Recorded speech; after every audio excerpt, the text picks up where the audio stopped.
Bismillahirrahmanirrahim. Assalamualaikum warahmatullahi wabarakatuh. Alhamdulillahirabbil alamin wassalatu wassalamu ala asyrafil anbiya'i wal mursalin wa ala alihi wa sahbihi ajma'in.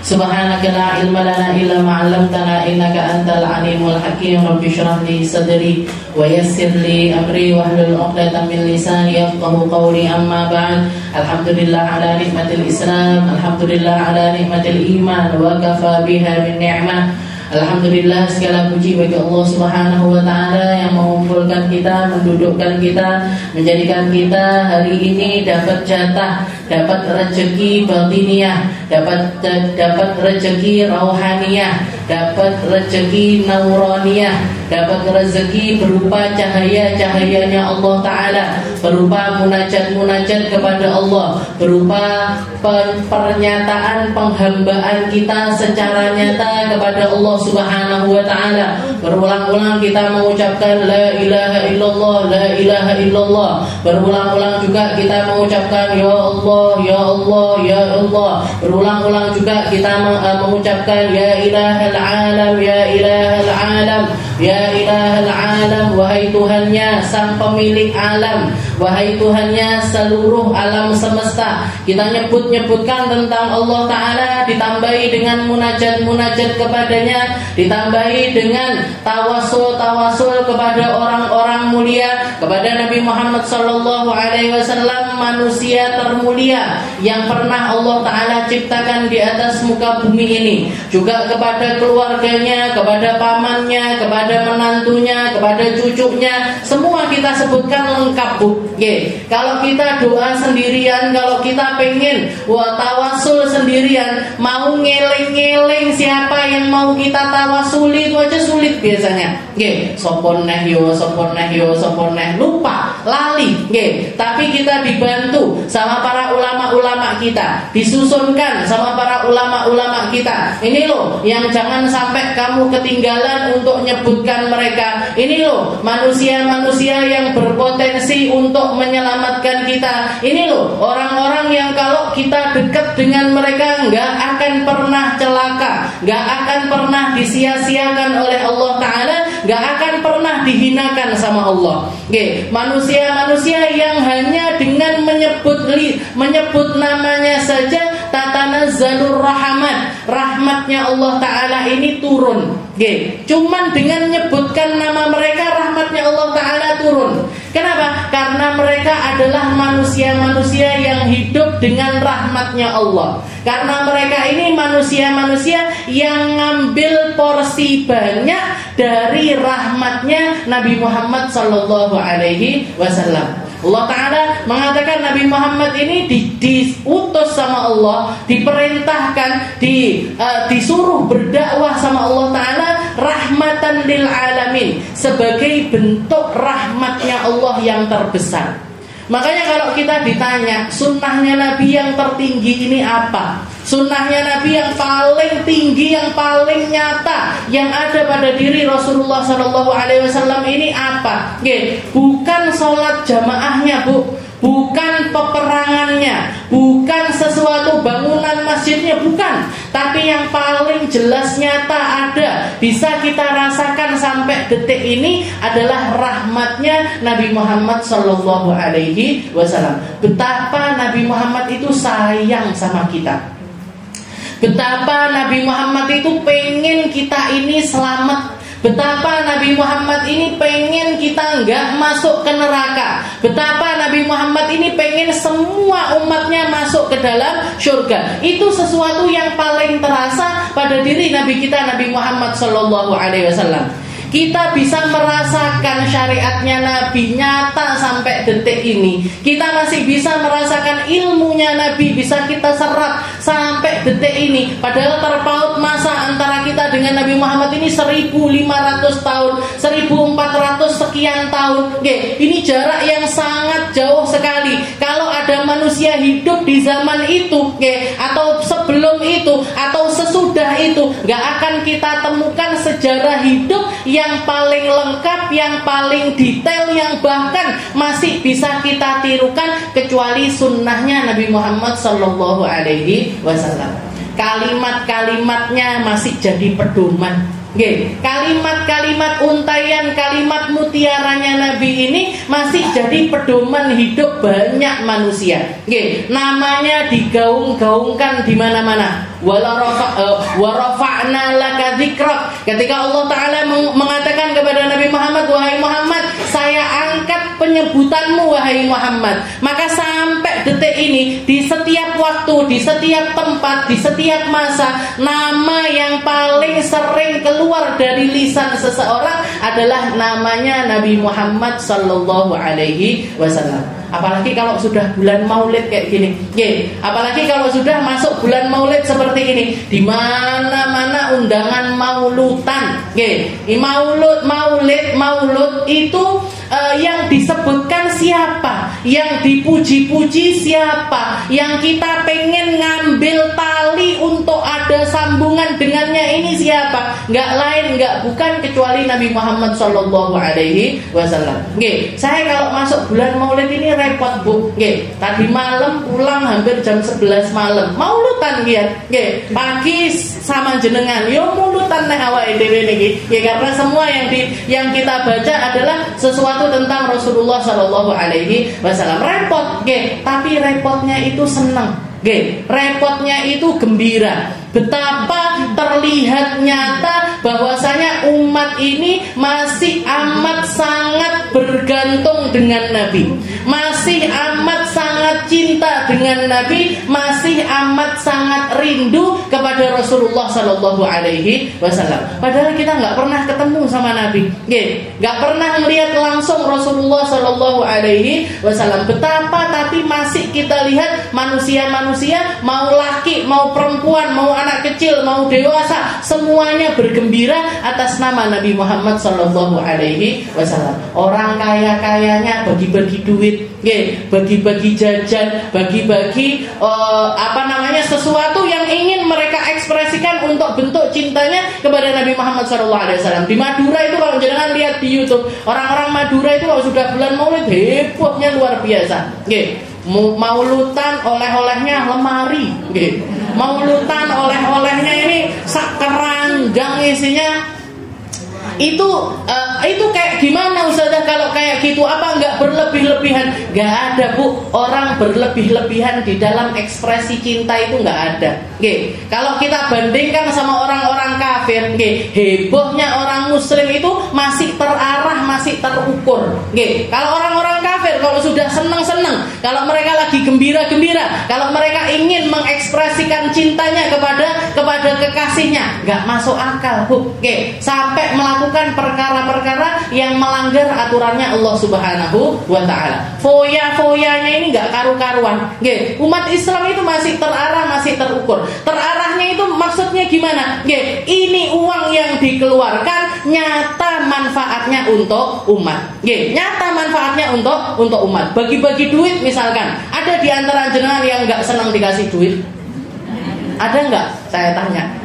Orang mek bocah cilik loh, Bu, yang suka dikasih duit. Yang tua-tua juga seneng, padahal duitnya ya akeh dia.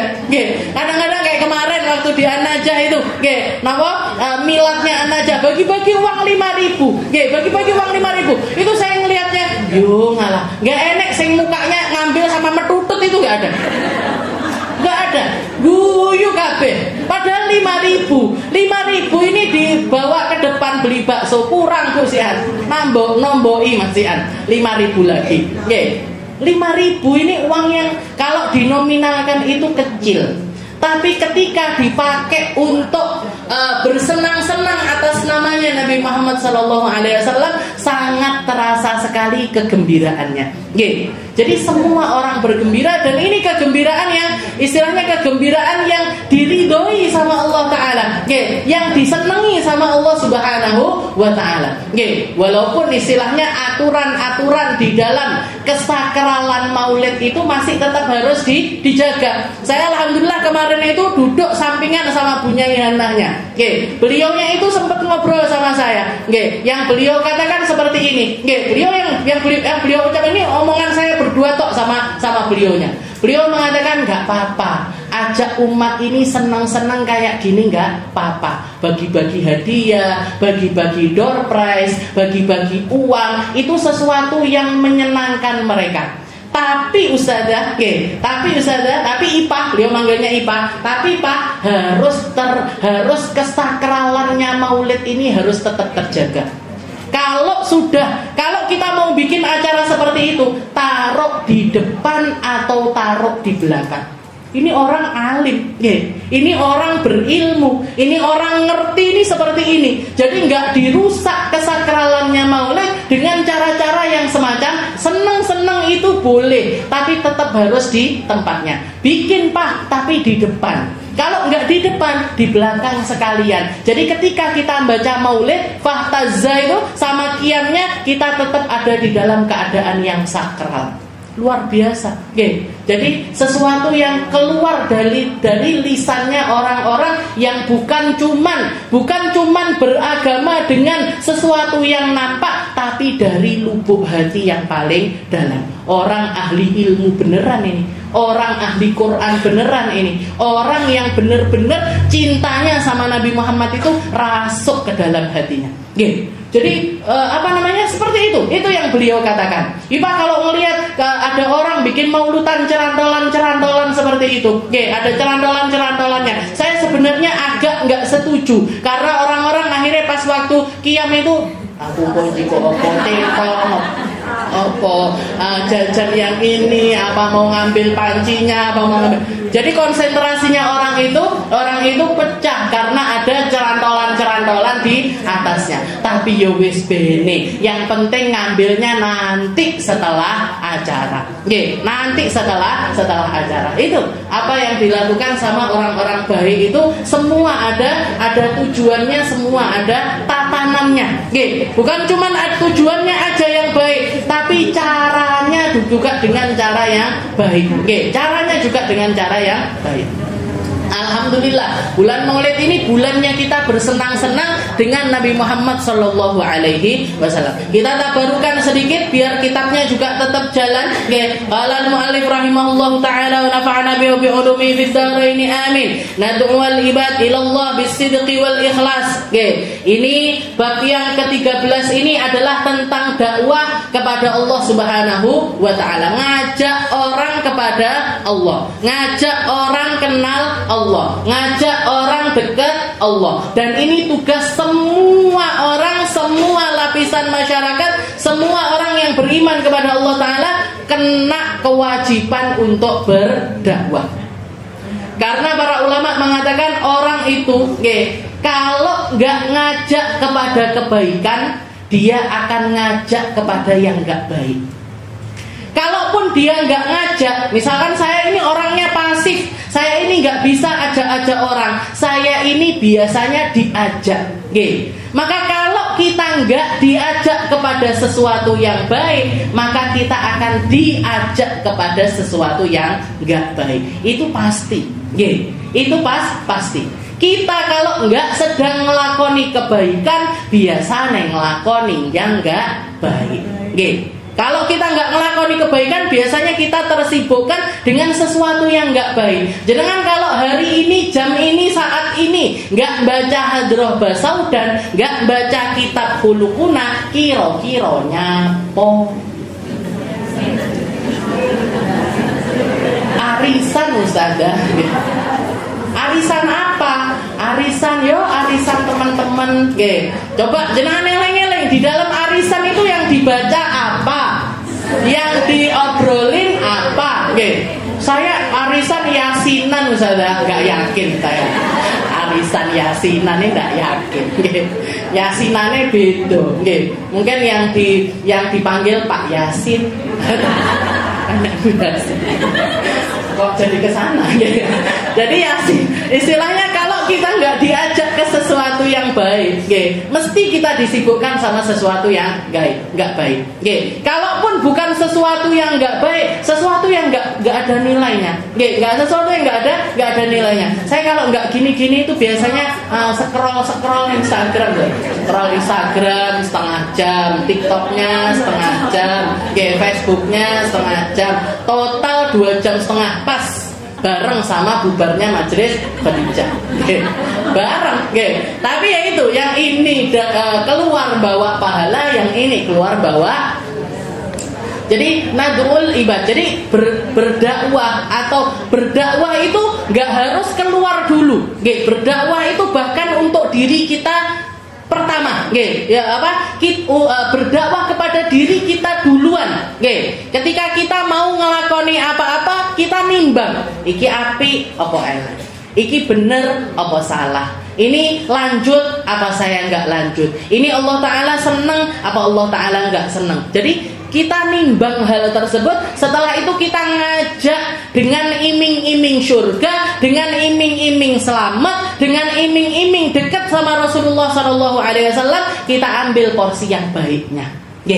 Iki enake riba apa wiritan? Nah, wiritan. Iki enake belanja shopping baca-baca yang baik-baik. Jadi semua kita ini, setiap waktu kita ini penuh dengan pilihan-pilihan. Kita memilih untuk berdakwah untuk diri kita biar nyampe kepada Allah Ta'ala, atau kita mengabaikan panggilan jiwa, panggilan dakwah tersebut, sehingga kita gak masuk di dalam golongan mereka-mereka yang melakukan kebaikan. Nah, setelah untuk diri kita sendiri, setelah itu untuk orang-orang terdekat kita, untuk orang terdekat kita, suami kita, orang tua kita, anak-anak kita. Tapi catatan pertamanya, beliau Habib Umar mengatakan bisidqi wal ikhlas. Yang namanya dakwah ini butuh kesungguhan, butuh keikhlasan. Yang namanya dakwah ini butuh kesungguhan. Kita kalau nggak sungguh-sungguh di dalam mendakwahi diri kita, ya nggak berubah-ubah, Bu. Bohong ngaji di Khadijatul Kubro ini sudah 5 tahun, 6 tahun, 7 tahun. Tapi kalau nggak ada keinginan untuk berubah, kalau nggak sungguh-sungguh, saya ngaji di sini kenapa? Ya ngaji aja. Pokoknya duduk, wae ngaji-ngaji, wae mulai-mulai. Baru mulai, nggak ada yang berubah sama sekali. Jadi ilmu ini nggak terserap sama sekali untuk kita. Ilmu ini nggak masuk sama sekali ke dalam hati kita. Maka nggak akan ada perubahan di dalam diri kita. Nggak akan ada perubahan di dalam diri kita. Karena ilmu ini baru bisa bermanfaat kalau kita itu bersungguh-sungguh di dalamnya. Sungguh-sungguh. Jadi semua hal itu butuh kesungguhan. Majelis ini nggak akan terjadi nyata kecuali butuh kesungguhan. Kesungguhan dari siapa? Kesungguhan dari yang hadir di sini. Saya ngaji tak nggak ada yang hadir, lucu ya. Saya ngaji sendirian, Bu, kita bahas. Siapa ibunya? Nggak ada, misalkan. Nah, ini yang nggak jadi Majelis Khadijatul Kubro ini nggak jadi kalau nggak ada kesungguhan. Dari siapa? Dari semua lapisan, dari semua yang terikat dengan majelis ini, semua yang ngasihkan tempatnya butuh kesungguhan. Kenapa? Karena tempat ini mau nggak mau setiap Selasa harus terkondisikan dalam keadaan bersih, soundnya nyala, kipas anginnya nyala, karpet wis dibleber. Kalau nggak dikondisikan seperti itu, kita juga nggak akan nyaman duduk di sini. Butuh dari dermawan-dermawan yang ngasihkan tempatnya untuk kita ngaji di tempat ini. Butuh kesungguhan. Setelah itu butuh kesungguhan dari para pengurusnya, telaten ngurusi konsumsinya jenengan, ngurusi absensinya jenengan, ngurusi hotmailnya jenengan, ngurusi segala macam. Bahkan mungkin dengan perhatian lebih. Oh, ibu itu kok lama nggak kelihatan ya? Ayo mungkin coba ditanyakan kabarnya. Oh, sakit, ayo dihendangi. Oh suaminya meninggal, ayo kita takziah sama-sama ke sana. Ada yang lagi kekurangan ekonominya, lagi terpuruk, ayo urunan bantuin bareng-bareng. Butuh kesungguhan dari tim pengurus ini tadi. Jadi sungguh-sungguh. Setelah itu juga jamaah yo tenanan. Jamaah juga semangat duduk di sini ngajinya, semangat ngeluangkan waktunya, semangat ngeluangkan waktunya, semangat ngeluangkan apapun apapun yang mereka bisa, yang bisa saya bantu biar majelis ini tambah lancar. Nah, kalau lagi mau ada event-event, kalau lagi mau ada acara-acara besar, saya tak ikut nyumbang, saya tukang dekor, saya tak nyumbang dekornya, saya tukang air, ada yang tukang air di sini, bakul air misalkan, saya tak nyumbang airnya. Saya bakul buah, saya tak nyumbang beberapa buahnya. Nyumbang itu nggak harus semuanya, nyumbang itu nggak harus semuanya, sebagian pun juga boleh. Jadi tinggal nimbang-nimbang dengan keadaan kita, biar kita ini masuk di dalam mereka-mereka yang bersungguh-sungguh di dalam mensyiarkan dakwahnya Rasulullah Shallallahu Alaihi Wasallam, yang punya ilmu dengan ilmunya, yang punya kemampuan pakai kemampuannya, yang suaranya bagus pakai suara bagusnya, untuk mimpin sholawat, untuk mimpin baca qasidah. Karena kalau yang baca qasidah suaranya ndak enak, neng kuping ngelu, kuping ngelu, geringgingan kupingnya. Kalau yang baca qasidah ini suaranya melengking tapi nggak enak. Jadi butuh mereka-mereka yang punya kapasitas di dalam suara. Butuh mereka-mereka yang pintar nabuh. Biar apa? Biar majelis ini semakin semarak. Biar orang-orang ini tambah bisa merasakan rahmatnya Nabi Muhammad Sallallahu Alaihi Wasallam lewat apapun yang kita bisa. Bisidqi. Jadi yang awal, yang pertama harus kita tanamkan sungguh-sungguh. Dakwah itu butuh kesungguhan, butuh keistiqomahan. Salah satu tandanya sungguh-sungguhnya kita di dalam bermajlis adalah majlis ini bukanya pasti, tutupnya pasti. Jangan kalau datang ke sini jam 7 pagi durung enek wong, Bu. Jangan kalau datang ke sini jam 11 siang wis bubar kabeh. Jadi kapan bukanya pasti. Jadi orang kalau datang ke sini nggak kecilik. Selesainya pun juga pasti. Makanya kalau sudah mepet-mepet tak berning ya nih. Sudah 10:30 lebih. Bisidqi wal ikhlas. Dan juga butuh keikhlasan. Keikhlasan ini apa? Setelah kita ngelakoni itu semuanya, nggak ngundat-ngundat. Nggak saya. Kalau bukan saya, nggak jadi. Saya yang begini, saya yang begini, saya yang begini. Ini yang merusak kesungguhan itu dan merusak keikhlasan tersebut. Makanya belajarnya ini seumur hidup ya. Sungguh-sungguh ini belajarnya seumur hidup. Ikhlas ini tambah lagi belajarnya mereka-mereka yang sampai dinobatkan sama setan. Ini kelompok yang saya nggak bisa nyentuh mereka ini nih. Apa itu? Illal mukhlasin. Mereka-mereka yang ikhlas ketika beramal. Sholat, ikhlas. Sedekah, ikhlas. Ngajar, ikhlas. Bikin sesuatu kebaikan, ikhlas. Ini mereka-mereka yang nggak tersentuh setan, nggak tahu gimana caranya menyesatkan orang-orang ikhlas ini tadi. Mungkin kita semuanya jadi orang yang ikhlas. Mungkin kita semuanya jadi orang-orang yang diperbaiki hatinya untuk semakin mirip dengan Nabi Muhammad Sallallahu Alaihi Wasallam. Dikasih kesungguhan seperti kesungguhannya Nabi, dikasih kesabaran seperti kesabarannya Nabi, dikasih rasa syukur seperti rasa syukurnya Nabi, dikasih keikhlasan seperti ikhlasnya Nabi Muhammad Sallallahu Alaihi Wasallam. Dan mungkin kita semuanya dimasukkan di dalam golongan mereka-mereka yang hatinya itu selalu berdegup karena kecintaan kepada Nabi Muhammad Sallallahu Alaihi Wasallam, selalu rindu sama Nabi, selalu pengen berjumpa sama Nabi, selalu pengen didekatkan sama Nabi, selalu pengen ada di belakang barisannya Nabi Muhammad Sallallahu Alaihi Wasallam. Dan mungkin kita, anak cucu kita, orang tua kita, semua orang yang kita sayangi selalu dijaga agar selalu memiliki rasa-rasa indah tersebut. Dimasukkan di dalam hati mereka rasa indah, rasa hidayah, rasanya inayah, rasanya nikmat menjadi hambanya Allah Subhanahu wa ta'ala. Ala hadhihi niyah wa ala kulli niyatin salihah wa ila hadratin Nabi Muhammad sallallahu alaihi wasallam bisirril Fatihah.